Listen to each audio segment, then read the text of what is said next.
نحمده ونصلي على رسوله الكريم اما بعد فاعوذ بالله من الشیطان الرجیم بسم اللہ الرحمن الرحیم فسبح بحمد ربک واستغفر انہ کان توابا۔ میرے محترم امیر ضلع جماعت اسلامی کوئٹہ حافظ نور علی صاحب، انتہائی محترم مولانا عبدالکبیر شاکر صاحب نائب امیر جماعت اسلامی بلوچستان، اور کلی ملازئی کشلاک کے معززین عباس خان کاکڑ، دیگر میرے مشران، بزرگ بھائیوں، دوستوں، السلام علیکم ورحمۃ اللہ وبرکاتہ۔ کچلاک کے غیور غیرت مند میرے بھائیوں، جماعت اسلامی کا پیغام آج پوری دنیا میں واضح ہے۔ جماعت اسلامی کے پیغام کو بتانے کی اب ضرورت نہیں ہے۔ آج سے بہت عرصے پہلے جب سوشل میڈیا نہیں ہوتا تھا تو ہم لوگ کتابوں کے ذریعے لوگوں کو سمجھانے کی کوشش کرتے تھے، لیکن آج اللہ کے فضل سے یہی سوشل میڈیا آپ کے سامنے موجود ہے۔ جو بھی شخص سوشل میڈیا میں کوئی چیز آن کرتا ہے، اگر ہم کوئی ویڈیو دیکھتے ہیں تو آپ کو الخدمت کے کارروائی، الخدمت کے کارنامے سامنے نظر آتے ہیں، لیکن الحمدللہ جماعت اسلامی یہ دعویٰ کرتی ہے کہ ہم نے کرپشن نہیں کیا ہے۔ ہم موجود ہیں آپ کے سامنے، ہم الخدمت کی شکل میں آپ کے سامنے موجود ہیں۔ محترم حافظ نور علی صاحب، اس کچلاک میں پنچپائی تک ہم نے راشن اگر ہمیں امانت کے طور پر ملے، ہم نے آپ کے گھروں میں آپ کو عزت کے ساتھ اس علاقے سے لے کر پنچپائی تک جو یہاں سے 40-50 کلومیٹر دور ہے، ہم صبح سویرے نکل کر لوگوں کے گھروں میں ان کو یہ راشن پہنچاتے رہے۔ ہم نے طبی سہولیات کے مد میں میڈیکل کیمپس آپ کے علاقے میں کیے، دوائیاں جن لوگوں نے ہمیں دی ہم وہ دوائیاں آپ تک پہنچائے، انہوں نے ہمیں گرم کپڑے دیے، سردی کے موسم میں ہم نے گرم کپڑے آپ کو دیے۔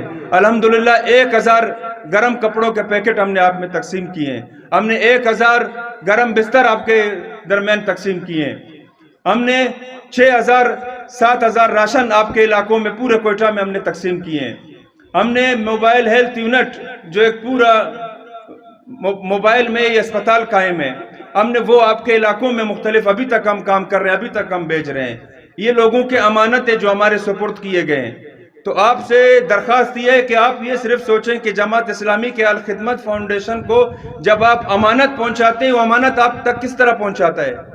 اگر آپ اس کو، اس اوٹ کو، جو اوٹ شہادت ہے، جو مقدس امانت آپ کے پاس ہے، جیسا کہ پچھلے ہمارے علاؤدین آغا نے بتایا، اوٹ ایک مقدس امانت ہے، تو اس امانت کو اگر آپ نے جماعت اسلامی کے حوالے کیا، اگر ہم جیت گئے، اگر ہم آپ کے ووٹ سے جیت گئے تو انشاءاللہ آپ ثابت کر کے دکھائیں گے کہ ہم کس طرح خدمت کرتے ہیں۔ یہ تو ہم لوگوں کی امانتیں آپ تک پہنچا رہے ہیں، لیکن وہ کروڑوں اربوں روپے کے فنڈ جو یہ اسمبلی میں بیٹھے لوگ استعمال کر رہے ہیں، کیا آپ تک کوئی پہنچا؟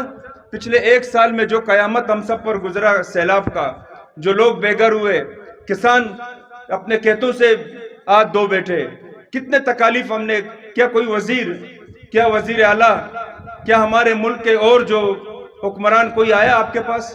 صرف اور صرف جماعت اسلامی کی قیادت، الخدمت فاؤنڈیشن کے رضاکار اور ہمارے قائدین آپ کے گھروں میں تھے، آپ کے مسائل بھی سنے، آپ کے مسائل حل بھی کیے، اور انشاءاللہ کرتے رہیں گے۔ ہماری سیاست عوام کی خدمت اور اللہ کی رضا ہے، اللہ کی خوشنودی کو حاصل کرنا۔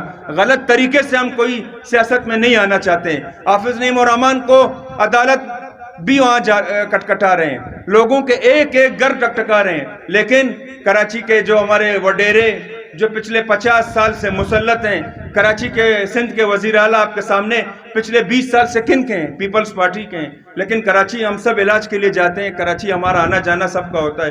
کیا کراچی میں کوئی کام کیا ہے انہوں نے؟ اربوں کربوں روپے کے انہوں نے فنڈ اپنے لیے کرپشن کیے ہیں۔ اسی طرح بلوچستان میں، اسی طرح کے پی میں، اسی طرح پورے ملک میں جو وزیر اعظم آ رہے ہیں، کیا بلوچستان کا وزیر اعظم نہیں ہوتا ہے وہ؟ نواز شریف صاحب آئے یا عمران خان صاحب یا زرداری یا فلاں کوئی بھی آیا ہو، کیا وہ بلوچستان کا وزیر اعظم نہیں رہا؟ کیا بلوچستان میں کوئی میگا پروجیکٹ انہوں نے دیا ہمیں؟ نہیں دیا، کیونکہ وہ امانت دار نہیں ہیں، کیونکہ وہ اہلیت نہیں رکھتے ہیں، کیونکہ وہ اپنے ذات کے لیے سیاست کرتے ہیں، وہ اپنے گھر والے اپنے بچوں کو وزیر بنا کر سب چیزوں سے فارغ ہو جاتے ہیں۔ تو جماعت اسلامی کا ایک کردار ہے،